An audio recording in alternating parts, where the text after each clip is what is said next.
Good morning all of you. कैसे हैं आप लोग। जो सुनने को मिल रहा है और जो देख रहा हूँ ना, उससे बहुत ही हतप्रभ हूँ मैं। बिहार में हो क्या रहा है, छात्रों के साथ जो जाति हो रहा है उसको सुनने वाला कोई नहीं है। ऊपर से उन पर प्राथमिकी दर्ज कर दिया गया है, यानी उन पर केस हो गया है। ये बहुत ही दुख की बात है। जहाँ गलती चेयरमैन सर का है, जहाँ गलती आयोग का है, जहाँ गलती व्यवस्था का है, वहाँ गलती स्टूडेंट को ठहराया जा रहा है। ये किसी भी रूप में सही नहीं है। आप अगर बापू परिसर की बात करें तो वहाँ क्या हुआ, इस घटना को देखेंगे तो अव्यवस्था जो फैला वो कमी या तो सिस्टमेटिक रहा या फिर आयोग की तरफ से रहा। एक बच्चा ऑलरेडी इतना दूर से आया है, इतना मेहनत करके आया है, एक एक मिनट उसके लिए कितना महत्वपूर्ण है ये कोई बच्चे से पूछे। और अगर आप आधा घंटा पौन घंटा पेपर लेट दे रहे हैं, जो बच्चे आप वीडियो बना के भी सामने आ रहे हैं, बता रहे हैं, तो ये गलत, इसका विरोध करना गलत कैसे हो सकता है।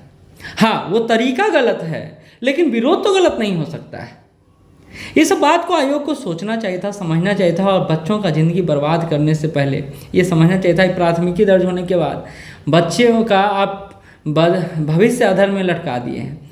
अगर आप कहते हैं कि नहीं ये तो उपद्रवी छात्र हैं, ये तो क्रिमिनल छात्र हैं, तो आपको ये पता होना चाहिए जहाँ ये सेंटर पड़ा है वहाँ बिहार से बाहर जो रह रहे हैं वो छात्र आकर एग्ज़ाम दे रहे हैं। तो आप तो किसी का सुनेंगे नहीं, किसी को देखेंगे नहीं, कि जो बोलना है आप वो करेंगे, जो डिसीजन लेना है वो लेंगे। ये किसी भी रूप में सही नहीं है। आज ही न्यूज प्रभात खबर में भी आया है और दैनिक जागरण में भी आया है।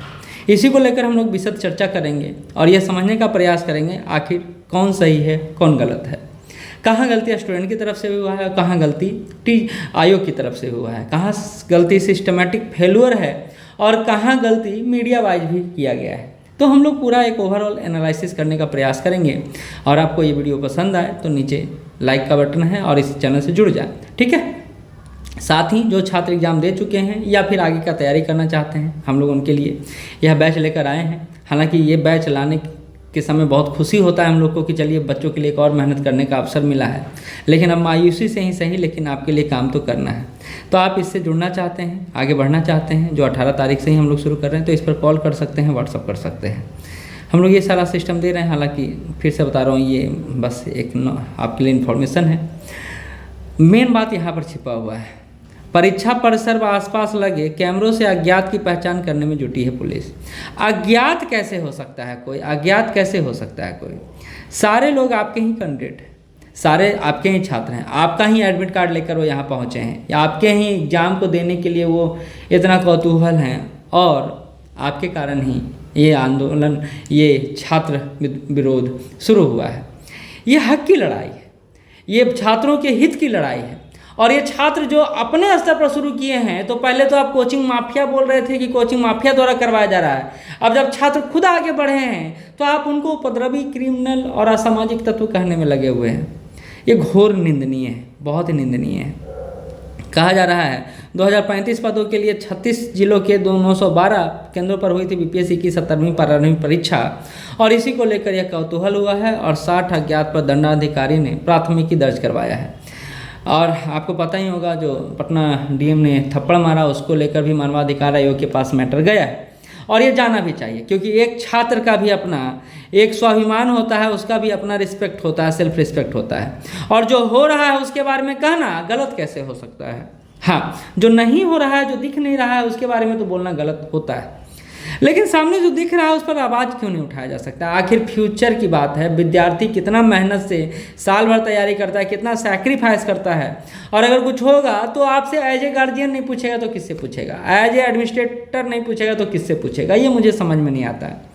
जिस तरह कल आयोग के सामने फोर्स भर दिया गया, पुलिस लगा दिया गया, कई सारी बातों को बताने का प्रयास किया जा रहा है, दिखाने का प्रयास किया जा रहा है, डराने का प्रयास किया जा रहा है, जो न्यायोचित नहीं है। कल स्टूडेंट मैं भी गया था मिलने। कल क्या हुआ, तो बोला गया कि पहले आपको एप्लीकेशन लिखना होगा, आयोग के चेयरपर्सन फिर टाइम देंगे, फिर आपसे मिलेंगे, अभी तो नहीं मिलेंगे आपसे। तो ये कैसे सही है। आप बोल रहे थे कि हमारे पास कोई कंप्लेन नहीं आया, कल बच्चे भर भर के पहुंच रहे थे आपको कंप्लेन करने के लिए, लेकिन आप मिलने को तैयार नहीं थे। ये कैसे सही है। मैं बस इतना बताना चाह रहा हूँ कि दूध का दूध और पानी का पानी हो जाए, जो सही है सही और जो गलत है वो गलत हो जाए। कई सारे न्यूज़पेपर अपने अपने स्तर पर बात कर रहे हैं, लेकिन चलिए, कहा जा रहा दिन में लगभग 1:30 बजे 50-60 अज्ञात लोग मुख्य द्वार के बाहर कुमरार सड़क पर आकर हंगामा करने लगे। इस दौरान एम्बुलेंस, स्कूली वाहनों समेत अन्य वाहनों को फंसने से यातायात बाधित हो गया। परीक्षा परिसर में भी अन्य परीक्षार्थी भी की परीक्षा में व्यवधान उत्पन्न करने के बाद सड़क पर आकर यातायात बाधित कर दिया गया। और दंडाधिकारी ने बताया कि अज्ञात लोग मुख्य द्वार के समीप हंगामा करने लगे और कुम्हरार स्थित देश के सबसे बड़े परीक्षा केंद्र पर प्रश्न पत्र देरी से मिलने की बात कहा। कुछ छात्र केंद्र से निकलकर हंगामा, प्रदर्शन और सड़क जाम करने लगे। अब देखिए बात कहाँ से कहाँ पहुँच गया। क्या ये मैटर इतना हो पाता अगर प्रशासन दुरुस्त रहता? ये कुव्यवस्था फैल पाता अगर प्रशासन दुरुस्त रहता? एडमिनिस्ट्रेशन के स्तर पर इतना लेट लतीफी अगर नहीं होता तो बच्चे क्या मूर्ख थे जो इतना दूर से गए थे परीक्षा केंद्र में और परीक्षा गेट से बाहर निकल जाते, वो भी क्वेश्चन के साथ, वो भी OMR के साथ। ये तो बहुत गलत बात है। इस पर एक जांच बैठनी चाहिए। और कहते हैं ना कि जज भी हम, चोर भी हम, पुलिस भी हम, इंक्वायरी भी हम, तो फिर कैसे सही रूप में कैसे चीज़ें सामने आएंगी, ये इस पर शंका है, सभी को शंका है। ऐसा नहीं कि मैं अपनी बात कर रहा हूँ, क्योंकि आप अगर आरोपी हैं तो आप ही जांच नहीं कर सकते हैं। इसके लिए कुछ दूसरा व्यवस्था होना चाहिए, है ना। इसलिए CBI की मांग भी उठ रही है। EU को बोला जा रहा है कि भाई अपने स्तर पर जांच करिए। कहा जा रहा है BPSC परीक्षा के दौरान शुक्रवार को परीक्षा परिसर में अभ्यर्थियों ने हंगामा किया। कारण उक्त क्षेत्र पर 12,000 से ज़्यादा अभ्यर्थी रहे और आयोग का कहना था 12,000 में से 5,500 का OMR शीट जमा हुआ है। लेकिन ये कैसे जमा हुआ है, कैसे इन्होंने पेपर दिया है, इसका वीडियो वायरल है। इस पर भी जांच होना चाहिए मेरे अनुसार। तो यही बात प्रभात खबर भी कहता है कि 17वीं संयुक्त प्रारंभिक प्रतियोगिता परीक्षा के दौरान पटना के बापू परीक्षा केंद्र पर हंगामा करने के मामले में दंडाधिकारी के बयान पर 60 से अधिक छात्रों के विरुद्ध प्राथमिकी दर्ज हुआ है और ये सही नहीं है। छात्रों के भविष्य के साथ तो नहीं कुछ करिए। आप समझिए कि सिस्टमेटिक फेलियर जब होता है तो इसमें सिर्फ बच्चे जिम्मेदार नहीं है, प्रशासन भी उतने ही स्तर पर जिम्मेदार है। लेकिन चूंकि आप उस लेवल पर हैं जहां से आप चीज़ों को देख रहे हैं, तो आपको गलती सिर्फ उन्हीं का दिख रहा है, आप अपना गलती नहीं देख रहे हैं, जो न्यायोचित नहीं है। इसी को एक पिक्चर के द्वारा बहुत अच्छे तरीके से, व्यंग्यात्मक तरीके से प्रस्तुत किया गया है। ना कुछ सुनेंगे, ना कुछ करेंगे, आयोग हैं हम, हमारी मर्जी। तानाशाह कौन बोल रहा है? कौन बोल रहा है तानाशाह? क्यों पेपर लीक होगा? क्यों हम लोग क्रिमिनल की बात करें? क्यों आप लोग क्रिमिनल का सपोर्ट करते हैं? ये तो नॉन सीरियस कैंडिडेट हैं, ये तो पेपर लीक करने वाले कैंडिडेट हैं। तो ये बात बोला गया कि बापू परीक्षा परिषद से ही क्वेश्चन बाहर फेंका गया, वहीं से क्वेश्चन का फोटो खींच करके फैलाया गया है। तो अगर सब हम ही लोग जिम्मेदार हैं, सब छात्र ही जिम्मेदार हैं, तब तो क्या कहना, तब तो आरोप प्रत्यारोप का बात ही नहीं आया, हक की बात ही नहीं आया, विद्यार्थी की बात ही नहीं आया। यहाँ तो सब आप ही कह रहे हैं, आप ही सुन रहे हैं, आप ही सोच रहे हैं, आप ही प्राथमिकी दर्ज करवा रहे हैं। तो ये न्यायोचित नहीं है। मुझे लगता है इस पर बात होना चाहिए, आप सबके बीच बात होना चाहिए। जैसा कि आपको लग रहा है कि आगे क्या होगा, तो मैं आपको एक और बात बताता हूँ कि आपका मेंस होने जा रहा है।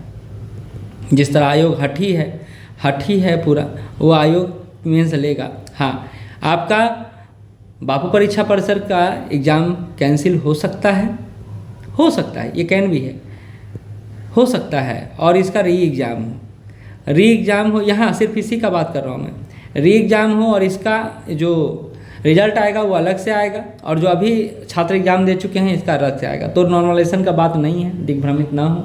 परसेंटाइल का भी बात नहीं है, दोनों का रिजल्ट अलग अलग आएगा, दोनों का कट ऑफ भी अलग अलग रहेगा। अब बात आगे है कि आपको तैयारी कर लेनी चाहिए। अगर आपका 85 से 95, लेकिन आपको जो विरोध है, जो अपना हक का लड़ाई है, वो भी नहीं छोड़ना। 85 से 95 अगर आपका आ रहा है जनरल में, तो आपको तैयारी कर लेना चाहिए। और 75 से अगर 90 के बीच आ रहा है किसी कैटेगरी में है, तो आपको तैयारी शुरू कर देना चाहिए। पेपर टफ भी नहीं था, पेपर आसान भी नहीं था, क्योंकि फैक्चुअल जो होता है वो चीज़ें आसान नहीं होती हैं, वो टफ भी होता है। ठीक है, तो मेरा इतना ही कहना है। आप लोग से गुजारिश है कि इस बात को समझें, इस बात पर अपना भी पॉइंट ऑफ व्यू रखें। नीचे कमेंट बॉक्स खुला हुआ है, आप क्या सोचते हैं, क्या समझते हैं। धन्यवाद।